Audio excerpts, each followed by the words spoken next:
আসসালামু আলাইকুম। আমরা এখন ইট নেওয়ার জন্য আলছি। আসার পর গাড়ি নষ্ট হয়ে গেছে,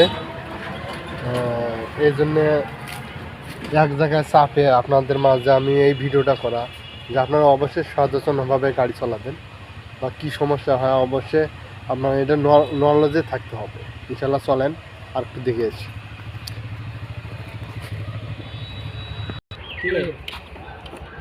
মাথা বার কথা বলছিলাম, আর কতক্ষণ লাগবে?